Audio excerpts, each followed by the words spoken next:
In here, we've got the new Resolute from Singapore-based watch brand RZE, and it'll be arriving in great condition.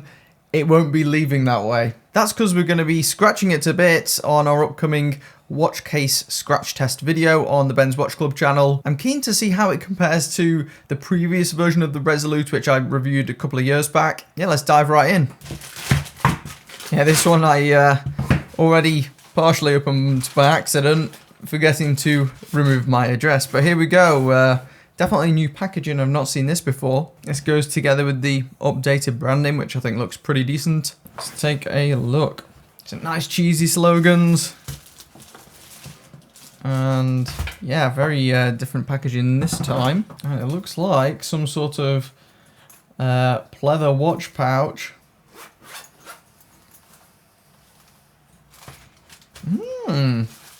Now this type of packaging I just prefer across the board, something that's actually practical and usable for some purpose that won't just end up immediately in landfill, so definitely appreciate that one. Looks like it even comes with slots for straps and stuff, which is nice.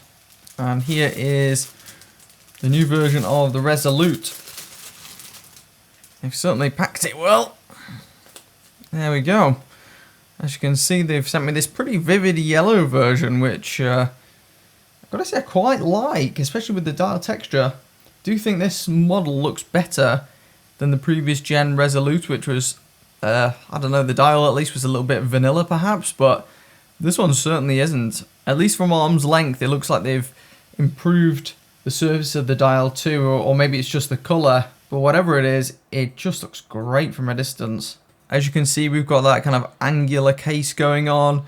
Still looks relatively similar to the last one. And this case is the Ultra Hex titanium coating. So I'm keen to see how this stacks up versus coatings such as Citizen Super Titanium, which on paper looks like a pretty similar thing. There were other brands like Phoebus who naughtily started to call their coating Ultra Hex, even though that was trademarked by RZE. This particular version comes on a strap rather than a bracelet, which is fine for my purposes at least. On the top we've got sapphire, decent water resistance, I believe it's 100 meters. Yeah, I'm excited to give this one a good scraping. Oh, and then afterwards we're probably going to be doing a charity sale of this watch once it gets scratched up, as we might be doing with a couple of other watches too. Thanks to the staff at RZE for suggesting it, because it's a really good idea for a watch that may otherwise not sell for as much as a new one, obviously. The next victim for our upcoming scratch test video is this in here. Now this was sent by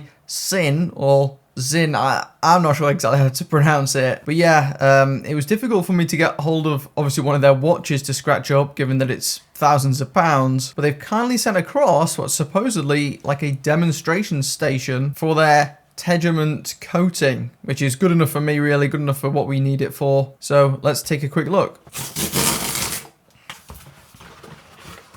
Brilliant, and here we go. This is very neat, to be fair. Now, I'm not sure you can actually buy these or anything like that. They're meant for like sales reps and stuff like that. Let's have a look inside. So I believe this is actually a used one as a result of that. So you get the TEGIMENT coated bezel, which is like a plain version of a bezel, and then a non-coated rear for comparison, and then you have a scratch tool. We'll of course be using our Mohs hardness rating picks instead, so we can properly rate it, but I just thought that was pretty neat, so thanks to Sinn for sending that across. Loads of you guys recommended that I should check out one of their watches. This is as close as I can really get for the scratch test purposes. We'll see if the big brand comes out on top.